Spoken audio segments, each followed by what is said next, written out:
భారతదేశానికి పెట్టని గోడలా ఉన్న హిమాలయ పర్వతాల్లో ఎన్నో రహస్యాలు దాగి ఉన్నాయి. అవి ఇప్పటికీ అంతుచిక్కని రహస్యాలుగానే మిగిలిపోయాయి. మరి అలాంటి రహస్య ప్రదేశాల్లో ఈ ప్రపంచానికి తెలియని లోకం ఒకటి అదృశ్య రూపంలో హిమాలయాల్లో దాగి ఉందని మీకు తెలుసా? ఈ ప్రపంచంలో భారతదేశంతో పాటు చైనా, టిబెట్, జపాన్, రష్యా లాంటి అనేక దేశాలతో సంబంధం ఉన్న ఒకే ఒక పేరు శంబల. శంబల అనేది సంస్కృత పదం. దీని అర్థం శాంతి స్థానం అని. దీన్నే భూలోక స్వర్గమని కూడా అంటుంటారు. నిజానికి విష్ణు పురాణంలో దీన్ని ఒక గ్రామంగా అభివర్ణించబడింది. ఈ శంబల అనే నగరం అనేక దేశాల్లో వారి వారి సంస్కృతులను అనుసరించి రకరకాల పేర్లతో పిలువబడుతుంది. టిబెట్ దేశస్థులు దీన్ని షాంగ్రిలా అని అంటే, హైందవ పురాణాల్లో దీనిని సిద్ధాశ్రమంగా పేర్కొనబడింది. మన హిందూ పురాణాల్లోని శ్రీ రామాయణ బాలకాండలో విశ్వామిత్రుడు రామలక్ష్మణులను తాను చేయబోయే యాగాన్ని కాపాడడం కోసం వారిని అడవిలో తీసుకొని వెళుతూ ఈ సిద్ధాశ్రమానికి కూడా తీసుకువెళతాడు. వారితో అక్కడ తపస్సు చేయించి సిద్ధిని ప్రసాదిస్తాడు. మహాభారతంలో పాండవులు సైతం ఈ రహస్య ప్రదేశాన్ని సందర్శించినట్లు ఆధారాలున్నాయి. అంతేకాకుండా రెండవ ప్రపంచ యుద్ధ సమయంలో ఈ ప్రపంచాన్ని గడగడలాడించిన నియంత హిట్లర్ ఈ ప్రదేశం గురించి తెలుసుకొని దీన్ని వెతకడానికి ఒక బృందాన్ని కూడా నియమించాడు. కానీ ఎంత వెతికినా వారికి ఈ శంబల జాడ తెలియకపోవడంతో తిరిగి వెనక్కి వెళ్ళిపోయారు. మరి అలాంటి ఈ పవిత్ర ప్రదేశం ఎక్కడుంది? అక్కడ ఎవరుంటారు? మనం అక్కడికి ఎలా చేరుకోవాలి? వీటన్నింటికీ సమాధానాలు ఈ వీడియోలో తెలుసుకుందాం. వీడియో చాలా ఇంట్రెస్టింగ్గా ఉంటుంది కాబట్టి వీడియోని ఎక్కడా స్కిప్ చేయకుండా చివరి వరకు చూడండి. ఇలాంటి మరిన్ని ఇన్ఫర్మేటివ్ వీడియోస్ని మీ కొరకు తెచ్చేందుకు మీ సపోర్టుగా జస్ట్ లైక్ చేయండి చాలు. ఇక ఏమాత్రం ఆలస్యం చేయకుండా టాపిక్లోకి వెళ్ళిపోదాం. వేదవ్యాసుడు రాసిన శ్రీమద్ భాగవతంలోని 12వ కాండం 2వ అధ్యాయం 18వ వచనంలోనూ మరియు కల్కి పురాణంలోని 2వ అధ్యాయం 4 మరియు 5వ శ్లోకంలోనూ ఉన్న విషయం ఏమిటంటే, ఈ కలియుగంలో పాపం పెరిగిపోయి అంతా అరాచకత్వం తాండవిస్తున్న సమయంలో విష్ణుమూర్తి తన దశావతారాల్లోని 10వ అవతారమైన కల్కి అవతారాన్ని ధరించి కలియుగం అంతమయ్యే సమయంలో సుమతి మరియు విష్ణుయాసస్ అనే బ్రాహ్మణ దంపతులకు ఈ శంబల నగరంలో జన్మిస్తాడని ఉంది. కల్కి పుట్టడానికి కొన్ని గంటల ముందే తన తండ్రి అయిన విష్ణుయాసస్ మరణిస్తాడని, కల్కి పుట్టిన కొన్ని గడియల్లోనే తన తల్లి కూడా చనిపోతుంది. అప్పుడు అమరత్వం పొంది ఇప్పటికీ జీవించి ఉన్న పరశురాముడు కల్కిని ఒక గుహలోకి తీసుకెళ్ళి తనకి పరశురాముడే గురువై అక్కడే అన్ని రకాల శాస్త్రాలు, వేదాలు, సకల విద్యలు నేర్పించి సిద్ధంగా ఉంచుతాడు. ఇటు కల్కి సైన్యం మొత్తానికి అశ్వత్థామ యుద్ధ విద్యలు నేర్పిస్తాడు. తర్వాత శంబల అనే నగరానికి పంపిస్తాడు. కల్కి భగవానుడు శంబలాకి 25వ రాజు అవుతాడు. ఎప్పుడైతే కలియుగంలో ప్రజలు ధర్మాన్ని పూర్తిగా వదిలేస్తారో, ఎప్పుడైతే ప్రజలను పరిపాలించాల్సిన రాజులు దోపిడీ దొంగలవుతారో, ఎప్పుడైతే పైశాచికత్వం పూర్తిగా ఈ ప్రపంచాన్ని ఏలుతుందో, అప్పుడు కల్కి భగవానుడు వీరఖడ్గం ధరించి తెల్ల గుర్రంపై స్వారీ చేస్తూ తన లక్షలాది వీరులైన సైన్యాన్ని వెంటబెట్టుకొని శంబల నగరం నుండి వచ్చి అధర్మాన్ని చేసే వారందరినీ సంహరించి తిరిగి మరలా ధర్మ సంస్థాపన చేసి ఈ లోకంలో ధర్మం 4 పాదాలపై నడిచేలా చేస్తాడు.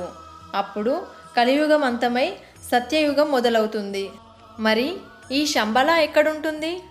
శంబల నగరం మానస సరోవరానికి, కైలాస పర్వత ప్రాంతానికి దగ్గరలో అతి రహస్యంగా అదృశ్య రూపంలో సామాన్యులైన మానవుల కంట పడకుండా ఉంది. అది ఒక పవిత్రమైన ప్రదేశమని, అక్కడికి మానవ మాతృలెవ్వరూ వెళ్ళలేరని, దానిని చూడలేరని, ప్రతి పౌర్ణమి రోజు అక్కడ ఎన్నో విచిత్రమైన సంఘటనలు జరుగుతూ ఉంటాయని చెబుతూ ఉంటారు. కానీ ఎవరూ ప్రత్యక్షంగా చూసిన దాఖలు లేవు. కేవలం దివ్య దృష్టి కలిగిన వ్యక్తులు మాత్రమే ఈ శంబల నగరాన్ని చూడగలరు, అక్కడికి వెళ్ళగలరు. మానవ శరీరంలో ఉండే సుషుమ్ను నాడి తెరుచుకున్న వారికి మాత్రమే ఈ శంబల నగరంలోనికి ప్రవేశం లభిస్తుంది. ఇది కేవలం యోగ సాధనతోనే సాధ్యమని పురాణాల్లో పేర్కొనబడింది. పురాణాల్లో ఉన్నదాన్ని బట్టి చూస్తే శంబల అనేది ఒక ఆధ్యాత్మిక నగరం. ఇంకా సరిగ్గా చెప్పాలంటే ఇది నగరం కూడా కాదు, ఒక సామ్రాజ్యం లాంటిది. శంబలలో ఉండే ప్రజలంతా ఎంతో నిష్కల్మషంగా స్వచ్ఛమైన మనసుతో చాలా అందంగా ఉంటారు. ఇక్కడ ఎంతోమంది దివ్యమైన మనుషులు, ఋషులు కూడా ఉంటారు. వాళ్ళు కామరూపులై ఉంటారు, అనగా వారికి నచ్చిన రూపాన్ని ధరించగలుగుతారు. కొంతమంది సందర్భానికి, యుగానికి అనుగుణంగా తమ రూపాన్ని మార్చుకుంటూ ఉంటారు. ఇక్కడ దేవతలు సంచరిస్తూ ఉంటారని, ధర్మం 4 పాదాలపై నడుస్తుందని చెబుతూ ఉంటారు. మన పురాణాల ప్రకారం భూమి మీద సత్యయుగం ఎక్కడైనా ఉంది అంటే అది శంబలా నగరంలో మాత్రమే. అక్కడుండే ప్రజలు దాదాపుగా 10 నుండి 12 అడుగుల ఎత్తు ఉంటారని, అక్కడుండే ప్రజలకి అబద్ధం ఆడడం కానీ, ఇతరులని మోసం చేయడం కానీ, దొంగతనాలు చేయడం కానీ, మాట తప్పడం కానీ తెలియదు. అక్కడి వారంతా మన సనాతన ధర్మాన్ని అనుసరిస్తూ ఉంటారు. అలా అని వారు మనకంటే టెక్నాలజీలో తక్కువేమీ కాదు. మనం ఇప్పుడు వాడుతున్న టెక్నాలజీ కంటే కూడా కొన్ని వందల రెట్ల అడ్వాన్స్ టెక్నాలజీని వారు వాడుతున్నారు. అందుకనే వారి ఉనికి ఇంతవరకు మనం కనిపెట్టలేకపోతున్నాం. అసలు ఈ శంబలా ఎలా ఉంటుంది? శంబలా ఎలా ఉంటుందనేది మన హిందూ పురాణాల్లో కానీ, బౌద్ధ పురాణాల్లో కానీ ఎక్కడా చెప్పబడలేదు.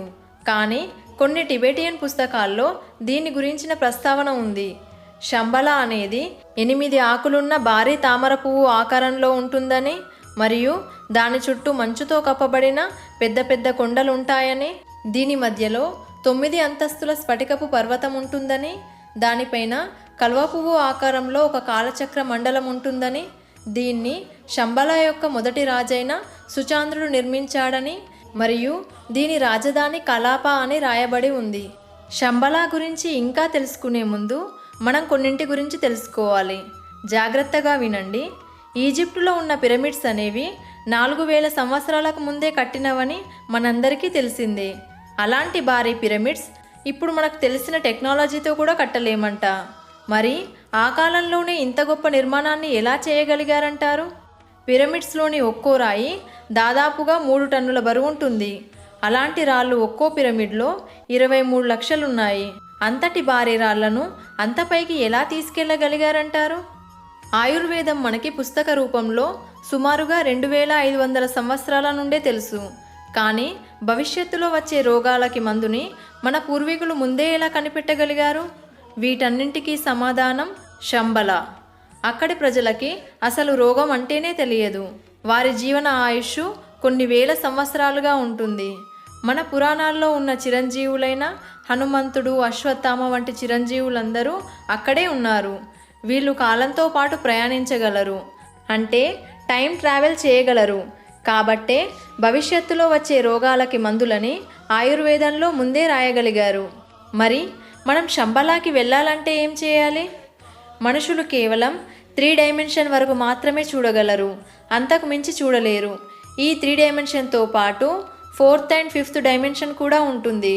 కానీ దాన్ని మనం చూడలేం. మనకు కనిపించట్లేదు అంటే లేదు అని కాదు, మన కన్ను చూడలేకపోతుందని అర్థం, అంతే. దేవతలు మరియు అత్యంత తపశ్శక్తి కలిగిన వారు మాత్రమే ఈ 4th and 5th డైమెన్షన్ని అనుభూతి చెందగలరు. మన శరీరంలో ఉన్న 7 చక్రాలు శక్తి ప్రసరణ జరగడానికి ఉన్న ప్రవేశ మార్గాలు. అలాగే మన భూమికి కూడా శక్తి ప్రసరణ జరిగే ప్రదేశాలుంటాయి. మన శరీరంలోని 7 చక్రాలని మన నియంత్రణలో ఉంచుకుంటే మనం ఈ 4th and 5th డైమెన్షన్కి వెళ్ళగలం. అంటే మనం ఒకే సమయంలో 1 కన్నా ఎక్కువ ప్రదేశాల్లో ఉండగలం.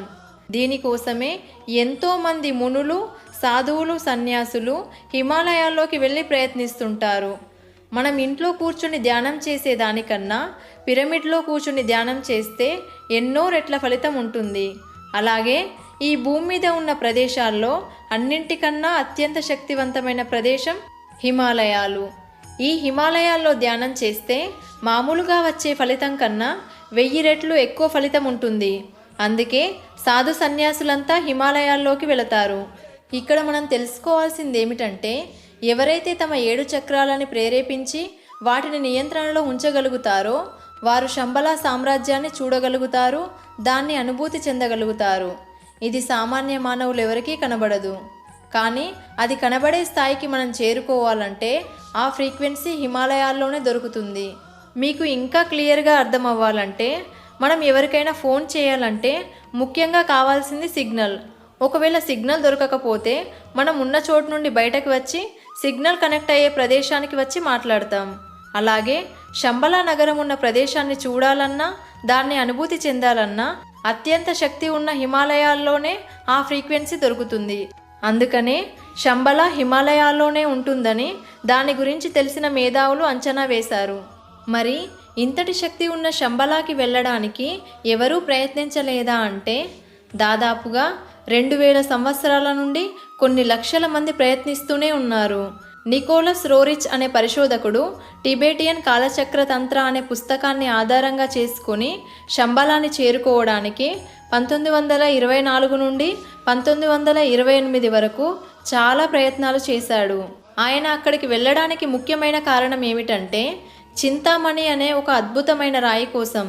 ఈ చింతామణి అనేది ఆకాశం నుండి భూమి మీదకు రాలిన అత్యంత శక్తివంతమైన అద్భుతమైన రాయి. దీనికి ఎన్నో దివ్యమైన శక్తులు, మహిమలు ఉన్నాయి. ఈ చింతామణిని చేతిలో పట్టుకొని మనం ఏది కోరుకున్నా అది క్షణంలో జరిగిపోతుంది. మీకు ఇంకా క్లియర్గా చెప్పాలంటే, ఈ చింతామణితో మనం ఈ ప్రపంచాన్నే జయించగలం. ఆ రాయి ప్రస్తుతం శంబలా నగరంలోనే ఉంది. దీనికోసం ఎంతో ప్రయత్నించిన నికోలస్ రోరిచ్ దీన్ని చేరుకోలేకపోయాడు. తాను ఆ చింతామణి కోసం చేసిన ప్రయత్నాలని, అనుభవాలని అతను ఒక పుస్తకంలో రాసుకున్నాడు. నిజానికి నికోలస్ రోరిచ్ చేసిన ఈ పరిశోధన తర్వాతే హిట్లర్కి శంబలాపై ఆసక్తి కలిగింది. అక్కడ ఎన్నో అద్భుత శక్తులు ఉన్నాయని, వాటి గురించి తెలుసుకోవాలని అతనికి కోరిక కలిగింది. అందుకే హిట్లర్ తన గూఢచారి సంస్థను హిమాలయాల్లోకి శంబలా గురించి తెలుసుకోవడానికి పంపించాడు. కానీ వాళ్ళు ఎంత ప్రయత్నించినా శంబలాని కనుక్కోలేకపోయారు. ఇక అలెగ్జాండర్ ఈ ప్రపంచాన్ని జయించాలని చేసే ప్రయత్నంలో భాగంగా కొంతమంది వేద పండితులను తనతో పాటు తీసుకెళ్లేవాడు. అతను అటు యుద్ధాలు చేస్తూ చేస్తూ ఇటు శంబలాని కూడా వెతుకుతూ చివరగా భారతదేశానికి కూడా వచ్చాడు. శంబలా కోసం హిమాలయాల్లో వెతకడం మొదలుపెట్టాడు. ఈ ప్రయత్నంలో అలెగ్జాండర్ ఫౌంటైన్ ఆఫ్ లైఫ్ అనే నదిని చేరుకున్నాడు. ఆ నీటిని తాగితే మరణం ఉండదని తెలుసుకుని ఇక ఆ నీటిని తాగుదామని ముందుకు వెళ్ళి ఒకసారి చుట్టూ చూస్తాడు. ఎంతోమంది అక్కడున్నారు. వారంతా వేలాది సంవత్సరాలుగా అక్కడే బ్రతికున్నారు. కానీ వారి శరీరానికి చిన్న కదలిక కూడా లేదు. ఇక దీని గురించి అంతా తెలుసుకున్న అలెగ్జాండర్ ఆ నీటిని తాగి ఇలా కదలిక లేకుండా శవాలుగా ఎన్ని వేల సంవత్సరాలు బ్రతికున్నా ప్రయోజనమేమిటి అని అనుకుని ఆ నీటిని తాగకుండా అక్కడి నుండి వెళ్ళిపోయాడు. ఇక శంబలాకి వెళ్ళాలనే ప్రయత్నాన్ని కూడా వదిలిపెట్టేశాడు. మీరు కూడా వినే ఉంటారు, కొంతమంది శంబలాకి వెళ్ళి చూసి వచ్చామని చెబుతూ ఉంటే. ఇది కేవలం వారి 7 చక్రాలని ప్రేరేపించి వాటిని నియంత్రణలో పెట్టుకున్న వాళ్ళే అక్కడికి వెళ్ళగలిగారు. ఎవరికైతే స్వచ్ఛమైన మనసు, కల్మషం లేని ప్రేమ, జ్ఞానం ఉంటుందో వారు శంబలాన్ని అనుభూతి చెందగలరు. మన శరీరంలో గుండె ఎంత ముఖ్యమో మన భూమికి శంబలా కూడా అంతే ముఖ్యం. మన శరీరంలోని చెడు రక్తం గుండె దగ్గరికి వెళ్ళి ఎలా శుభ్రమవుతుందో అదేవిధంగా మన భూమి మీద ఉన్న కలుషితమైన నీరు శంబలా ఉన్న భూమి కిందికి వచ్చి శుభ్రమవుతుందంట. ఈ వీడియోపై మీ అభిప్రాయాన్ని కమెంట్ చేయండి. వీడియో ఇన్ఫర్మేటివ్ అనిపిస్తే ఒక్క లైక్ చేయండి. మీ ఫ్రెండ్స్ అండ్ రిలేటివ్స్తో షేర్ చేయండి. మీ అభిప్రాయాలని, సజెషన్స్ని కమెంట్ ద్వారా తెలియజేయండి. మీరు చేసే లైక్ అండ్ కమెంట్ వల్ల ఈ వీడియో మీలాంటి ఇంకొంతమందికి సజెస్ట్ అవుతుంది. సో ఇలాంటి మరిన్ని ఇన్ఫర్మేటివ్ వీడియోస్ కోసం సుమక్క 369 ఛానల్ని సబ్స్క్రైబ్ చేయండి. వీడియోని చివరి వరకు చూసిన మీ అందరికీ థ్యాంక్ యూ. నెక్స్ట్ వీడియోతో మళ్ళీ కలుద్దాం.